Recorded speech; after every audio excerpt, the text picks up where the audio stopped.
everybody. Welcome back to another episode of Fix Your BS, where we talk about belief systems and how they relate to your relationships, your business or career, your health, your faith, and today, your finances. We have one of the best money protectors in the game, and I'm going to talk to you a little bit about him, but we're going to talk about building your dream life and those 5 pillars. So Dan with us today is an author. He's the author of CEO Money Protector Wealth Advisory. He's the author of Big Lie About Money, The Big Lie About Money. He's an ex-press secretary, John McCain, and ex-Emmy-winning Fox reporter. You can get his free book. Click the link. We have it here. But Dan, thanks for being with us. I really appreciate you being here. I met you on Instagram. And I saw some of your videos and I went, I've got to have this guy on to talk about money because that's what everybody wants to know about. Show me the money. That's right. Well, thanks a lot for having me, man. I appreciate it. So yeah, I guess my journey is relatively unique. I started out of college. I was lucky enough to become John McCain's press secretary. I had an internship in Washington the year prior, and I didn't want to be a lackey or like an intern. I wanted to have a real job. And I was lucky enough that my honors thesis in college was published, and it was about issues in Arizona. And it just so happened John got elected and I met with him and I was 21, just a whippersnapper. And John said, I really like you. And he said, the only problem is the only job we've got available still is press secretary and you're too young to do it. But by the end of the interview, he said, I want you, you're going to have to learn on the job. So that was really cool. And I got to go to Vietnam with Walter Cronkite and John and go back to where he was held prisoner of war. And, John was an amazing, amazing man and I miss him a lot, but what an incredible time in my life. And then I went to Fox in Philadelphia, became a reporter, also covered the White House and was trained as an investigative reporter, I guess more like an attack dog, right? Like, how do I get placed where nobody else can get? And then just fast forwarding to now, about 5 years ago, I'd done really well in my career and made a lot of money. And I had a big advisor at one of the big firms. I won't mention who. And, he had kind of the normal advice about retirement. And it sounded kind of tired to me, kind of like a little antiquated. He had a lot of other, clients, and I would get like a Harry and David basket from him, once every year, but I didn't really know the guy. So I decided, you know what, I need to do this on my own. So I unceremoniously fired him and started my own practice. And I luckily got the trademark of the Money Protector. So you're talking to the Money Protector. Yeah. And I love that because before you go any further, because I love that. Because I have a sign that's in my office. It says money, and it says, get it, keep it, and multiply it. So most people can get it, but then they spend it. They don't keep it. And then if they do keep it, they just save it and they don't multiply it. And so I love the Money Protector. You got to protect it and then have it make money on its own. Grant Cardone says that, make it have babies. Make your money have babies. Make little baby money, I agree. I really like him a lot. I think he's really spot on. Yeah, what I learned, I decided to write a book in this whole process, which ended up becoming the book you referenced called The Big Lie About Money. Because all of a sudden, as a former investigative reporter, I started encountering, after interviewing hundreds of experts and the super rich and all these people, like, wait a minute, this 401k thing is not what it's cracked up to be. And I started looking deeper and deeper and finding things like that, which is a sacred cow, right? That all of us are promised. That's your salvation for retirement. But when you really look underneath it, wow, fees upon fees upon fees. You have no control. They tell you when to take out your money. And then if you really do the analysis and look at what the advisor's getting on your 401k, you know what happens? You lose money. Like all these people last year in their 401k, they lost 20 to 25% of the value in the market. Guess what? Their advisor kept making money no matter what. The government keeps making. So I just kept feeling like, man, I got to go deeper and deeper on all these issues. So the next thing I took on in my research was annuities, because there's all this disinformation and a lot of propaganda. Oh, annuities are bad. They have high fees. Well, I interviewed the independent experts.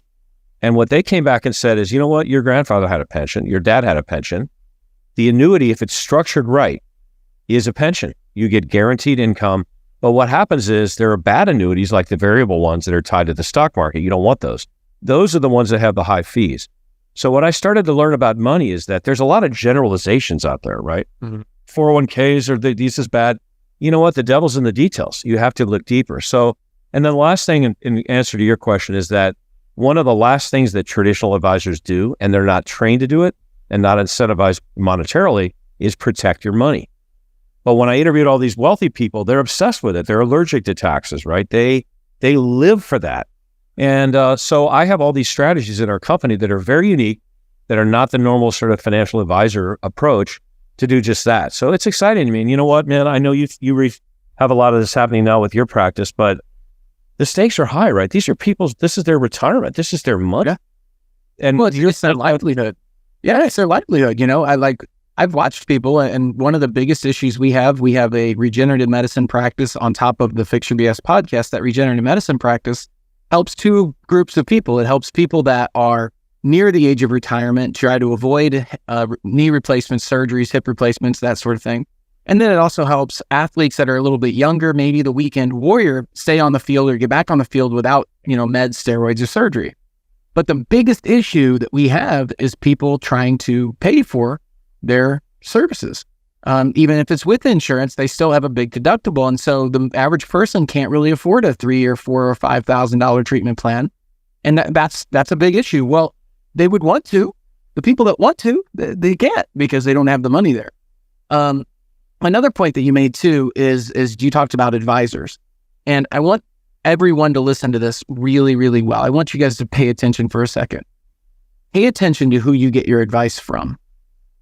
Pay attention. Do not ever get money advice from someone who has less money than you. Ever. Yeah. Ever. Yeah. It's interesting you mentioned that, because there are a lot of people out there, especially on social media, parading as financial coaches, and out of the other spectrum, guys that's got, I'm a financial planner, I'm this, I'm a CPA, and I'm a Series 6 and all this stuff, and they can't see the forest from the trees, right? So I think, you know what it comes down to, which is what you and I talked about in the beginning, who can you trust? Yeah. I think people trust you. I think when they see my videos, they trust me. It's not about credentials, but I will say that I do think my investigative reporter background gives people comfort and kind of is like, God, this guy's different. Like he's telling the truth about what's going on. And that's what I try to do. And there's a like we said earlier, not only are there high stakes right now, but what's interesting to me is that more people are running out of money in retirement than ever before. Baby boomers are getting hammered. And I talk to people every day. They're freaking out. And so the old advice about, your 401k is going to take care of you, I'm sorry, it's not. And what I say to people is the annuity and other things too, like I love the Roth IRA. These are the new 401k. The 401k is the Model T. It was sort of great back in the day, but get a new ride, right? Like the new ride is something that's modern, that works the right way, that builds wealth, that it doesn't have all these restrictions. Because like when I interviewed all these wealthy people about money for my book, what's interesting, doctor, that what they say almost without exception is, I want to control my money. I don't want the guy telling me at 59 and a half to do whatever, how much I can do, penalties. No, the hallmark of really becoming wealthy and knowing what you're doing is having control. Yeah. Well, of course, because you want to be able to move that money if you need to into a better vehicle or in something, right.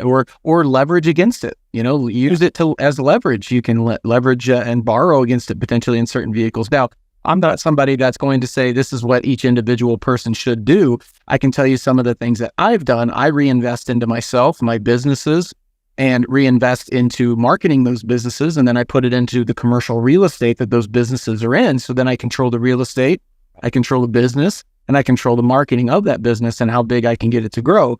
That's my play. But eventually there will be enough cash flow coming off where I need to work with you in order to say, well, what do I do with this excess now that I can protect it? Now, I think I talk to a lot of wealthy individuals and they use things like trusts and LLCs to protect their money. That's not something the average individual even ever considers or looks at. They generally wait until they're older to get some sort of life protection or some sort of end of life plan. And I'm like, man, start when you're young. What do you recommend in that whole? If somebody's looking right now, they go, I'm maybe earning a little bit of money. Where do I start? What do I do? How do I look forward into my future to protect all my money and assets? It's a really good question. I would say, of course, it depends completely and entirely on your age. But if let's say you're 30, let's take an example. Let's say you're married and you have a couple kids. The first thing is exactly what you just said. And Grant Cardone will say this too: invest in yourself, right? Believe in yourself. And even though that sounds obvious, some people don't, right? They just have a regular job. You need to invest in yourself. But I think the most important thing is you need, and I differ from Dave Ramsey here, right? I don't really come from that school. I believe, like Kiyosaki says and others, that you need to begin to use good debt to build real estate, to board up, not credit card debt, but that kind of debt. That's how wealthy people really build things. The other part is that people, a lot of times when they're younger, either because they don't have money or they're looking for the next, get rich scheme, right? The next crypto. You need to start investing the money in things that are long-term, right? It's like, what's that long-term horizon? Roth IRA, the right kind of cash value life insurance, right? Those kinds of things are really good. So that's what I encourage people to do. Another way to say it is, look, if you're that 30-year-old guy I just talked about and you put away $500 a month, you're going to be a millionaire by the time you're my age. Mm-hmm. And most people don't do that because they're just focused on the here and now. So I think that's the biggest lesson, I think, when you're younger. Don't forget, you'll be old one day. And if you invest now, that $1 you have is worth 50. Right. And that's a little hard for people to wrap their heads around, but yeah, that's it. Well, it's hard because you're right. There's so many people that are short-termed nowadays with, they look at Instagram or they look at people on YouTube, and you can search, 20-year-olds that are, hundreds, millions or whatever, or tens of millions of dollars, but it's extremely rare. You're focusing on the top 0.01%. I mean, majority of people haven't been able to put that type of following together. So you got to look at it from the standpoint of what's the realistic viewpoint of my future and where is that really headed? I talk about in my trainings on the financial side, we talk about the gap, and the gap's pretty simple, not to store the gap, but, the gap between how much you're earning and how much you're spending. You want to spend as little as you can. That doesn't mean, live like in poverty. It means that you want to just limit your spending so you can create as big of a gap as you can between your income and your outgo, your expenses. And the bigger that gap is, which is where investing in yourself comes into play, the bigger that gap is, the more cash flow you have to be able to go, okay, what do I do with this? Now, talk about tax prevention or reducing the tax burden. You hear a lot of wealthy people talk about that, but the average person, man, they just don't talk about tax reduction or reducing their tax burden. I mean, how do you, not for individuals, but just talk about that for a little bit. Yeah, that's a really big one. And before I get to that, let me just say that going back to the 30-year-old example we had, the biggest mistake I see people making that are young like that is they want to get rich quick. And I say in my videos, get rich quick means get broke fast. It's very, very hard to find something like that and get rich quick in a year or two. But people are seduced by that, right? On Instagram, and they see these people, like you were saying, that have all this or allegedly have all this money. But in answer to your question about taxes, this is probably as important as anything I've learned from doing my book and having the good fortune of interviewing like 150 really wealthy people, financial experts. So these guys know. The hallmark of the super wealthy is they do what's called advanced tax planning. This is not your CPA doing deductions and sort of defensive stuff. And by the way, CPAs don't really do a good job of it. They're so busy and buried during tax season, they don't have time to look ahead. They don't have time to look at the next 5. Remember I was telling you before about long-term investing. That's what advanced tax planning is. And that means finding investments that have tax depreciation. Every person that I interviewed, without exception, that has a lot of money, has an advanced tax strategy. It's what they do. What's interesting in the financial world is traditional advisors don't advise on that. In some cases, legally, they're not permitted to. But most of them, so in other words, like when I talked to my advisor, my big guy, 5 years ago, this is exactly the question I asked him. What do we do about taxes? Well, I don't do that. And I'll introduce you to this person. And then I talked to a financial planner that was like 30 that had no real estate. Those guys are overrated too, by the way. I've met with a lot of these financial planners. A lot of them have no freaking clue. So I think that's really it. And there's an art and there's a science to, what we call tax mitigation. And I like Robert Kiyosaki a lot. I know he's a little abrasive sometimes for some people, but he's very smart. He's all about tax mitigation, tax depreciation. And that's why I love real estate so much. Real estate is the perfect poster child for tax mitigation. You have all this depreciation and write-offs and things for PR and marketing and things like that. So I would say most people, when they think about buying something or investing in something, they don't think about the taxes. And a good example of that is look at all the people getting hammered right now with capital gains with the stock market, right? There's a lot of other places you can go and not get hammered. Yeah.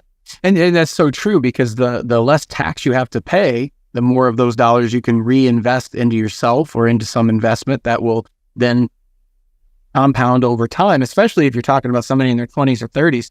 I tell my daughter, she's 17 years old. She's about to graduate high school here in the next 6 or 8 months. And my son, he's a sophomore who you just met. Yeah.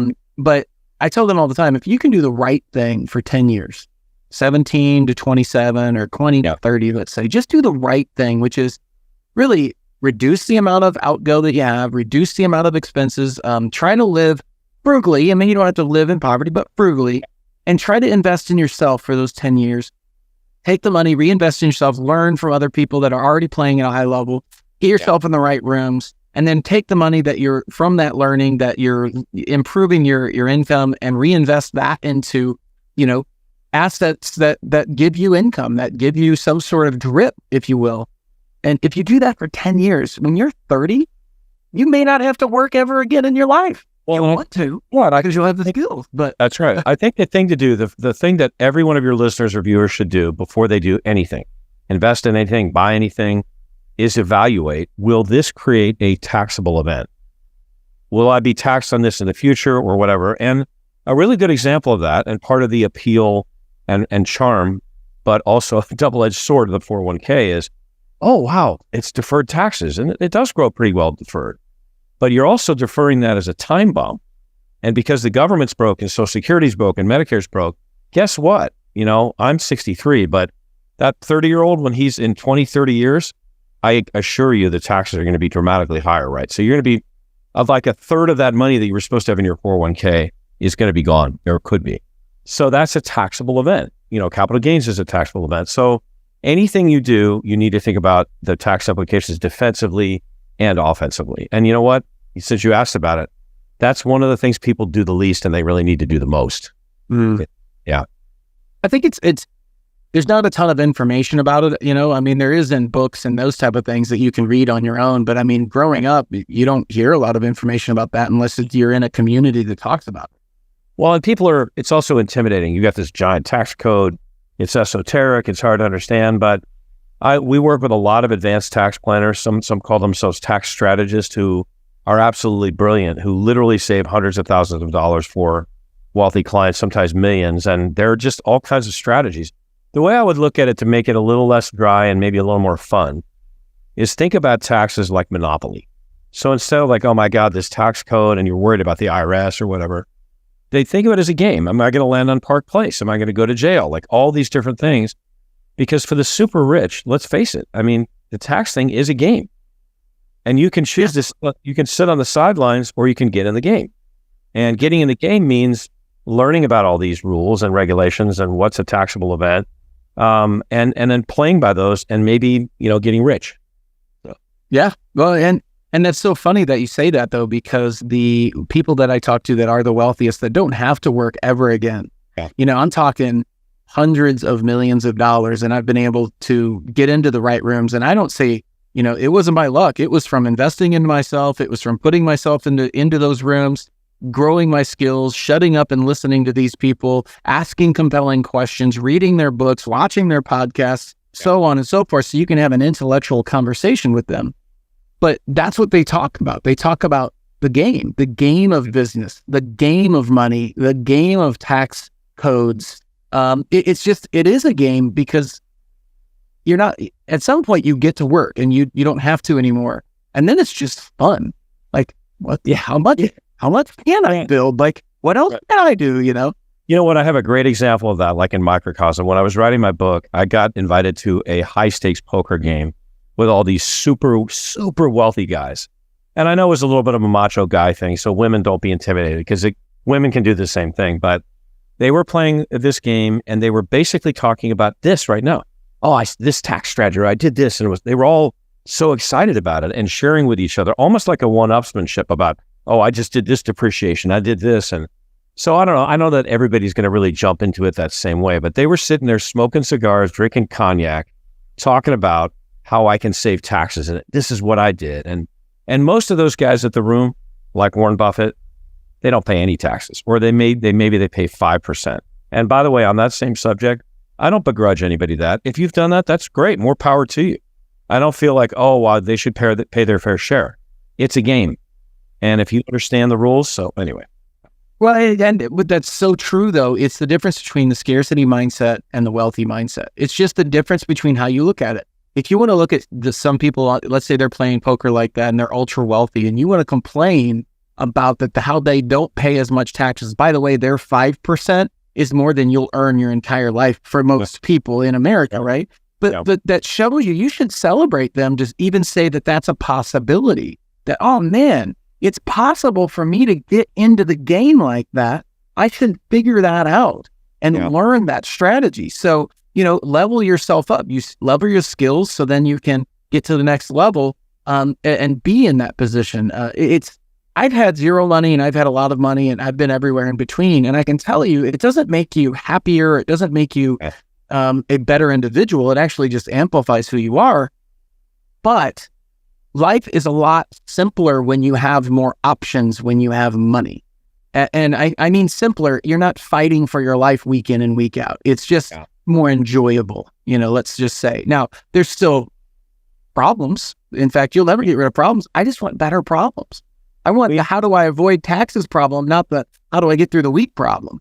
I agree. And I think where my world intersects with yours is the one thing I've learned. I didn't expect this to happen when I started this 5 years ago, but there's a lot of dysfunction with money. I'm very surprised. There's a lot of people that are scared of it. I mean, my grandparents, I didn't know they had this much money. They ended up saving over 70 years, $200,000. But where was it? In their mattress, right? They were a product of the Depression. So there was losing value in their mattress. And now there's still all this fear people have. And I think that you have to have a more positive relationship with it. And even though that seems obvious, a lot of people don't know how does that manifest itself? That means they don't have a relationship with their money. So to me, the most alarming part of what's going on in this arena is there's all this financial illiteracy. And I teach a wealth masterclass, but I'll teach people what's compound interest. If you don't know what compound interest is, you're probably not going to build wealth. Like there's certain fundamentals. And I think like money is its own language, right? So you got to understand that. But there's so much illiteracy, and I know it's intimidating, right? There's a lot of knowledge, but in my case, maybe it was the investigative reporter in me. When I decided to get into this world, I read everything. I read voraciously every single book, and it really helped me a lot, to kind of think through all of this. And not that the super rich are a proxy for everything, but look, these guys have done well. And if you're looking for a yellow brick road to follow, that's the one. That's what I have in this book, which is available. I give this away. People are going to have it digitally, but it's going to be coming out on a major publisher in hardcover next year with some new editions. And I'll order some copies for my entire team right now. I did download it digitally. Really great. It gives you the understanding of just the basics, but I mean, there's also some really insightful stuff in there as well. So I'm very appreciative that you're putting it out there. I talk a lot about in belief systems, Fix Your BS. We talk about belief systems, and the belief system that you have around money was basically fed to you when you were a child. You started to believe things about yourself, whether you were worthy of having money or not. And you started to believe things about what money was. Was it good? Was it evil? And a lot of people are unaware of these belief systems and how they affect their decisions with money and why they're not deploying it properly. A great example is, why would somebody hide 200 grand in their mattress? Well, it's because they're afraid they're going to lose it. They're afraid they're going to take action with it and they're going to lose it. So it's better for it to earn nothing sitting in the mattress and lose value than for them to lose it. Well, that's where investing in your skill set comes in. I would have rather taken that 200 grand, went to somebody that was wealthy and said, I will give you 10 grand. Yeah. Because they've already proven themselves that they've already earned money and they are wealthy. I will give you 10 grand if you help me deploy this 190 and figure out how to make that back up plus some, Right. Yeah. Yeah. And it sounds so simple, but the fear that people have. So talk about, in your interviews and that sort of thing, what did you come across in that? Well, it is fear, and fear leads to inaction, right? Fear leads to staying in neutral. And I'll tell you a real consequence of that, which surprises me still, because I talk about this a lot on Instagram and other people do too. Probably the biggest mistake people are making right now today is they have a checking account or savings account getting 0.5 measly interest from one of the big banks. Meanwhile, they can get a CD, they can get a high yield savings account, they can get a money market, a treasury bill. They're all paying between 5 and 6%. So what are you doing? Why are you not? Because of fear, because they don't know what to do. And I would say that's the biggest mistake. I mean, even if you it's not a lot of money to the super rich, but if you can try to, I'm going to save $100,000 in the next 10 years, however long it takes you. That's a pretty good return on your money, right? Short term. So I think that to me is the most dramatic and in some ways sad illustration where people, they have some money and they just keep it like a turtle inside that savings account. And by the way, that bank's fleecing you. Guess what they're doing with that money? Literally went out 7 or 9 times. They're going around and buying treasuries and loaning it out. So you end up being you get fleeced. So, I think, like I said before, saying that money is a game maybe trivializes it a bit, but it is a game in some ways. It's just this, you need to know the rules of engagement. And that requires some knowledge. You don't have to be Einstein, but you got to understand some of the basics, right, of the game. Yeah. Something I was listening to recently, Ed Milet was talking about investing money, but also having some cash on hand. And then you have people like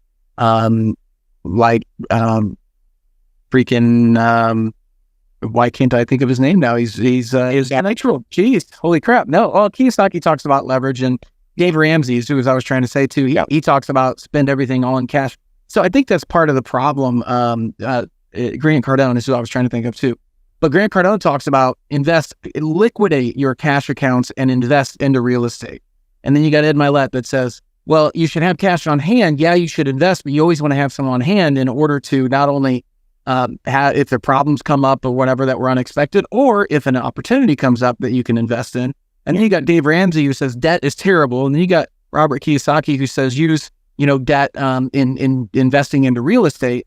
And they all have kind of different philosophies around it. And so when people, I think they get confused and they end up just getting scared, hold on to their money because they don't really know what to do. And then they kind of turn their a blind eye on it and just like, well, hopefully it'll stay here and it'll do well or whatever.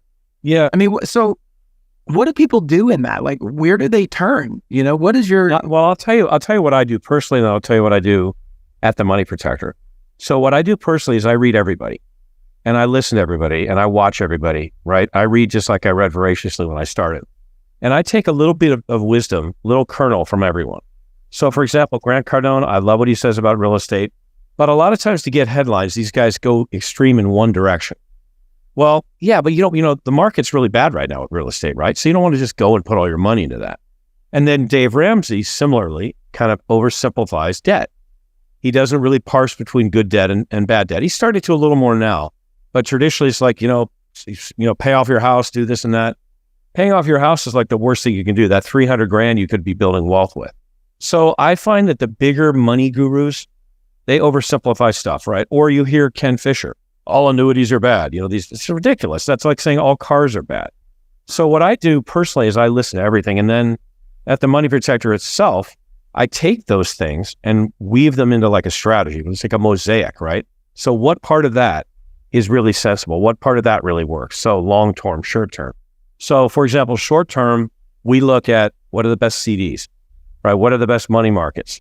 What are the best high yield savings accounts? What best treasuries? And our company updates that every week. Who has the best rates and best returns and who has the lowest fees? And then on the long-term front, we look at and we put it to a torture test. What about this 401k? What about the IRA? What about, all these other things? And generally I've come out on top. The two things that I like the most for people, the Roth IRA is wonderful. And this is really important for people to understand. Why is it wonderful? Because it has tax-free distributions. The 401k and the IRA, grow tax deferred, right? So you're going to have that time bomb later. Tax-free is really what's important. Same thing with the right kind of cash value life insurance. People don't understand that either. Like I'm surprised often people don't understand. They think of life insurance as death insurance. No, cash value, the right kind of cash value is building wealth. And by the way, this is another really important point. What do I learn when I go and interview all these really wealthy people? Every single one of them, without exception, have some kind of cash value life insurance that, and I mean millions, that's building like 5 to 10%, passes on tax-free, probate-free. So if it's good enough for them, maybe I should take a look at that. But guess what? You'll never hear it from Wall Street. Right. Because no, of course not. They don't sell it. That's not what they do. And by the way, I've met a lot of fiduciaries. I've met a lot of financial planners. Rarely do they talk about cash value life insurance because a lot of them, honestly, are on the payroll of other companies, right? Or at least they have a relationship with them. So the last point is you asked, where do you get the truth? I would say that the Money Protector is one place. So we don't have an agenda. As a former reporter, I'm dedicated to that, right? Like I want to tell the truth. I want to expose these lies. And I say to people sometimes, like, if you're looking for the truth, come here. We don't have an agenda. We're not trying to do one thing or the other. And I guess I feel like we're succeeding on some level because we got a huge response from people. And so have the haters, right? Some of the haters have come in and said, I can't believe that you hate, crypto so much. And what's your problem? And, like with it. Well, yeah. So one point that you made was talking about these, and then I brought it up as well, these really wealthy people that are telling you what to do with their money. And sometimes they have to go far into one side or another to create that polarity so people will pay attention. But people also have to realize they're in a different point in their life. Look at what those people did when they were, in the beginning, in their mid-20s. They weren't emptying their cash account to buy real estate when it was at 50 grand or less. They were doing it when it was at $1 million. They were investing 300 grand into real estate to get, a $1.5 million property or something. So you got to pay attention to where they're at when they're telling you that information. But I think one of the points that you just made was really important too, is that you have to create what's right for you. And the first thing that's right for you is to educate yourself. Yep. Educate yourself about money, what it is, how it works. Educate yourself about cash flow. Educate yourself about how you can start reducing your own tax burdens, how LLCs work. I've bought books and I've been in business for 15 years, and I bought a book the other day that was like, how to start an LLC for dummies or starting a business for dummies. Yeah. And my wife's like, what did you buy this for? I'm like, I flipped through it, man. I don't know. Maybe there's something. Maybe I missed something. I flipped through it, and then I can maybe give it to somebody else that needs to start a business or whatever. But Robert Kiyosaki, I do love the book, Cash Flow Quadrant, because it does give you a really good idea about the employees versus self-employed versus business owner versus investor and the tax ramifications of those four things. I would say that's a really basic way that you could start, that people could get a book and read. Where would you have them start? I mean, would that be something they would do, or would you just say, look? Well, let me tell you something. Let me back up a little bit. One of the reasons we're in this predicament, I think, as a nation with financial illiteracy, there's no courses. We're not taught it. None of us have it. And by the way, I want to just tell all of your listeners and viewers something exciting that I'm doing. I hope to change that. So I'm partnering with Garrett Gunderson from the Wealth Factory. He's pretty famous advisor, brilliant guy, looks like Jesus. I don't know if you've ever seen him. Garrett's a wonderful guy. He's a good friend, and also a top children's author who's sold like almost 4 million books. And we're creating a book and an animated series for children to teach them about money called I Am Money. And what's really kind of interesting about this, my father ran the company that owned Hanna-Barbera, so the Flintstones and Scooby-Doo. So I'm bringing in a lot of that team to animate these wonderful characters so that they teach kids about money, about crypto, about saving, about spending, about giving, right? But do it in a fun way. So I think the answer to your question is, it starts when you're young. If you're sort of illiterate now financially, it's because you've never been taught. But then go fast forward to your question. I do think Kiyosaki's book is great. I think there's a lot of other things that are great, but you know what I do a lot, and I think anybody can do this? It's simple. You go to YouTube, right? And you type in cash value life insurance. You type in 401k, type in Roth IRA. You learn a tremendous amount that way. I don't think any one person has the market cornered on knowledge or intelligence, but that's where I go. And there's enough out there. And I mentioned this earlier, I do think you really have to understand compound interest. People don't know what it means. But what happens is with really wealthy people, when you get to a certain point, there's a tipping point with compound interest that grows, because compound interest is interest upon interest, right? It becomes like a hockey stick.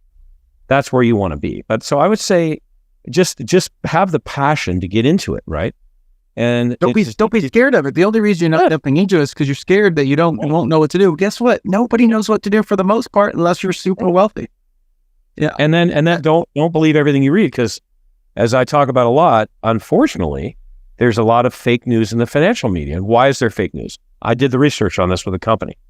If you think about it, think about all the financial media. I'm not going to name names. There's a lot. Very, very powerful organizations. How do they make money?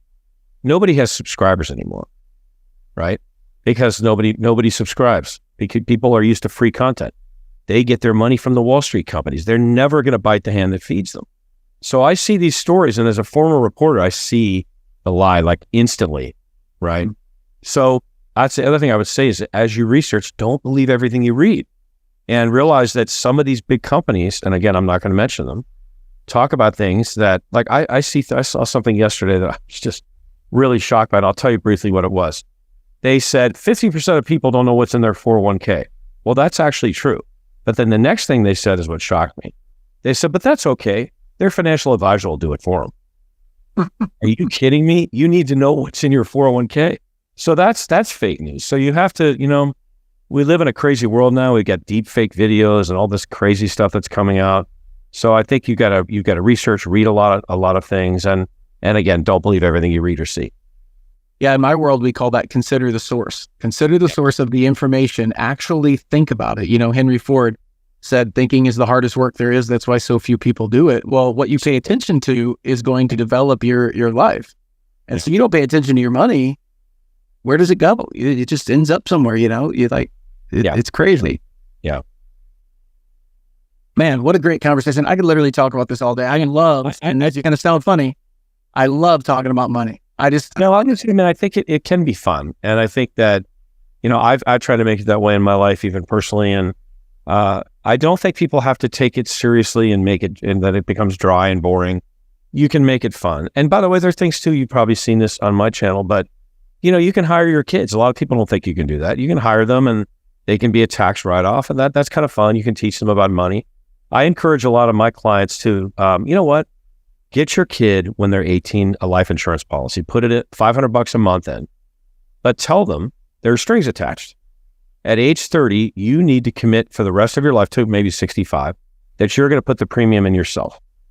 And by the time you reach that age, you're going to have a lot of money, right?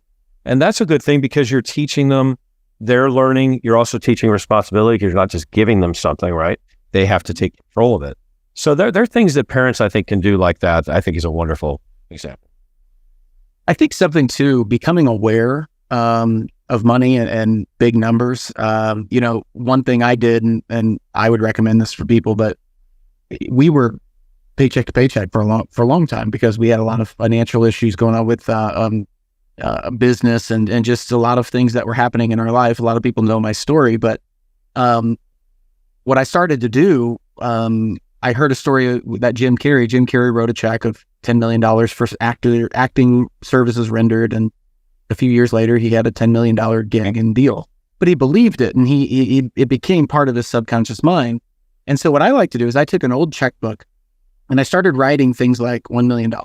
And I wouldn't fill out the check and sign it, but I would just write on the check so I could visualize and see what $1 million looks like. $1 million, 1.0 or comma 000 comma 0. And just looking at it, you're like, oh, well, it becomes more real to you. If you're not used to seeing numbers like that, or $28,000, whatever that is, if you're not used to seeing numbers like that, you're not even aware of it.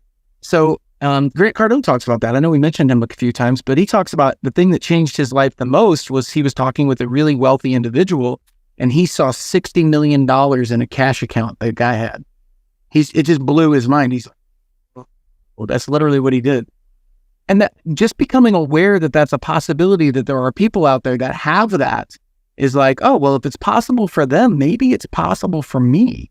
Yeah. And then believe in that and start learning about it, invest yourself. And in 10 years, which is a long time, you'd be surprised what you can develop. Well, I'll tell you, this is interesting you bring that up because I meet a lot of people, especially men, because guys are not as in touch with their emotions generally, right? And they think that what you just said is sort of new agey and a little kind of gobbledygook and, believing in this. You know what? I say to them all the time, don't reject that out of hand.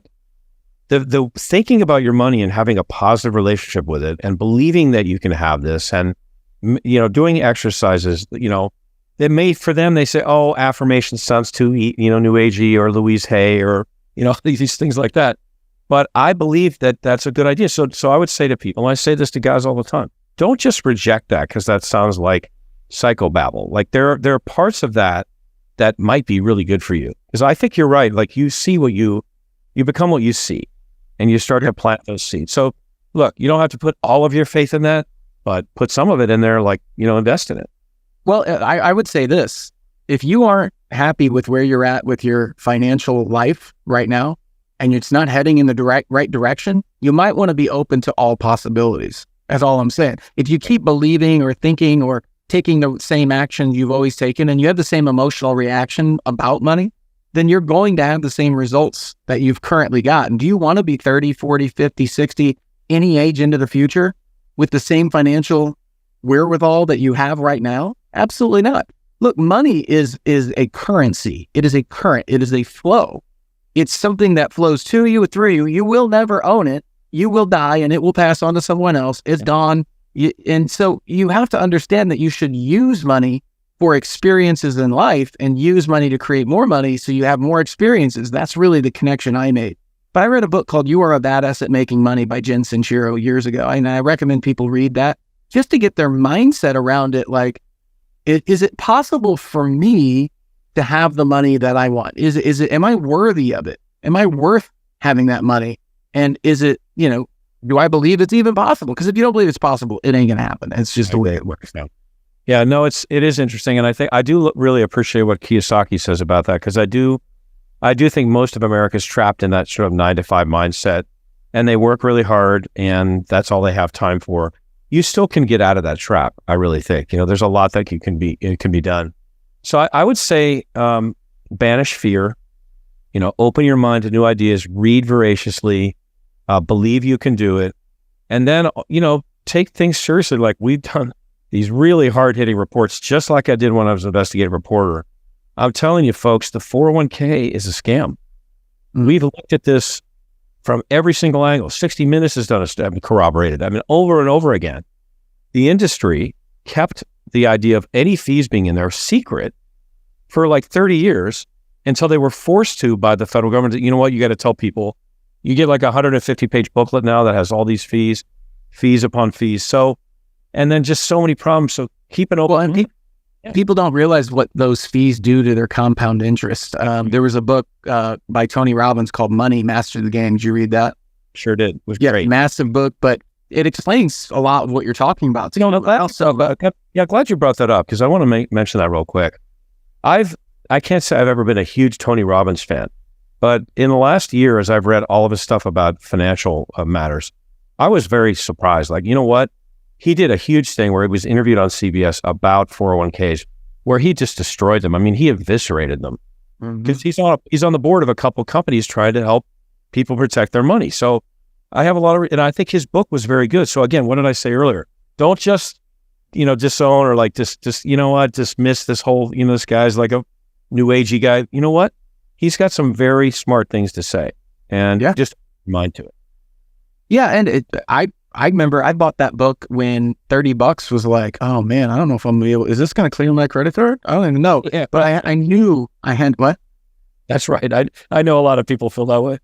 Yeah. But I was like, look, if I can't spend $30 on a book and spend some time learning about money and how compound interest actually works, then I don't deserve to make money if I can't even figure out, how to scrape $30 together. So, but yeah, I downloaded your book, Get to Know Your Money, which is something you can download right now. And then I look forward to buying the book when it comes out next year. I love when there's interviews put into books like that, because it really gives you a better understanding of other people's perspective. It's not one person's perspective. It's, I got this interview and here's the data and here's the information. But I can't wait to actually read the book when it comes out, The Big Lie About Money. That's going to be fun. And I really look forward to doing some business with you into the future too, because this is a message that needs to be shared. And the more people we can reach about talking about money, the better. I agree, man. Knowledge is power. So thanks for having me on. I really appreciate it. Absolutely. Dan, I really appreciate you, being here, obviously, and it really gave a really good perspective into that financial pillar in the Fix Your BS world. So this has been another interview with amazing author and CEO and press. I mean, just Emmy-winning Fox reporter. Like, God dang, that's one heck of a sheet there. But once again, everybody, this has been Fix Your BS, Fix Your Belief Systems, where it's all about building your life on your terms in 5 major key areas: relationships, business and career, health, faith, and also finances, which is what we're talking today. Dan, thank you. Everybody go look them up. Click the links. They are below. Look on the Money Protector on Instagram. Make sure you buy the book. Go download the book right now. Like, you can download it right now. I downloaded it, read it, and man, you're going to get a ton of information and figure out what works for you to make sure your money, you get to know your money, about how to become super rich, secrets of the super rich, get to know your money, secrets of the super rich is what it's called. And I look forward to adding more value to you guys next time. Make sure you click the links, follow Dan, and appreciate you, man, for being here. Thanks, buddy. You as well. All right. We're birds of a feather. So thanks, man. Yep. All right, man. Have a good one. And everybody, we'll see you at the next episode where we build your life on your terms. Till next time.